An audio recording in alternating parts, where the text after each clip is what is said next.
Ano mo kaya yung scarf mo? Yan. Sorry po. Dahan-dahan lang. Hold the play. Yakapin Parang mo. yung scarf mo sa Yan. sabi. Put your two thumbs in the middle. Slowly push it downwards to make a hole. Push. Okay, that's enough. Now pull the clay towards the side to widen. Slowly lang, widen. Slowly remove your hands. Okay, very good. You did it right. Magaling magtusok at magbuka ang kamay na yan. Ayan. Hold your hands. You are going to relax. No pressure from both hands. Apat-apat na daliri. Magkaharap sila. Relax ka lang and then slowly pull it up. There you go. Isa pa. At the very bottom, please. One more time.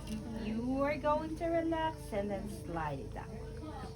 There you go. That's your cylinder. Yan pwede na siyang maging baso mo. Pero hindi baso ang gagawin mo. Ang beginner shape natin ay mangkok. Okay? So, apat na daliri sa loob. Hindi pala yun yan. Di ba pala Here at the very bottom. There. Are you there at the very bottom? Yes. You are going to use the wall of your fingers. Relax. Huwag mong patigasin ang mga daliri.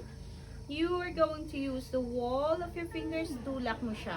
Yan. And then slowly, nakikita mo, lumulobo sa baba. Pull it up. Dahan-dahan lang. Stay there for 3 seconds at least. And then you release. One more time. You do it alone. Sige. Apat na daliri sa loob. Push it outwards.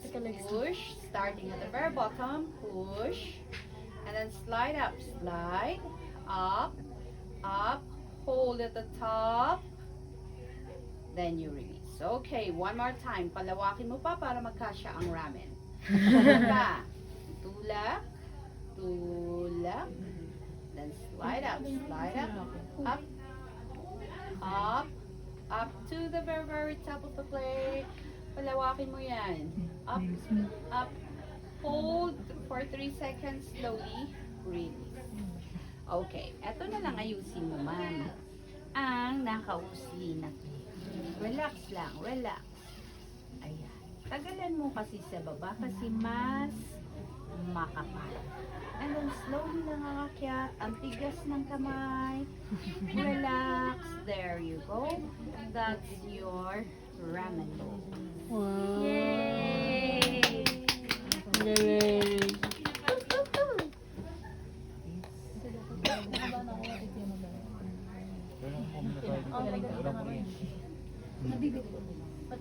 Yes, gusto mong bilhin ang ginawa mo? At 950 plus shipping. Susulatan ng pangalan, Mahal lang ginawa mo. kukulayan, and then ipapakita. Siya yun. Fully ano kasi. Ang tagal niyan gawin. Flat hands, flat. Picture.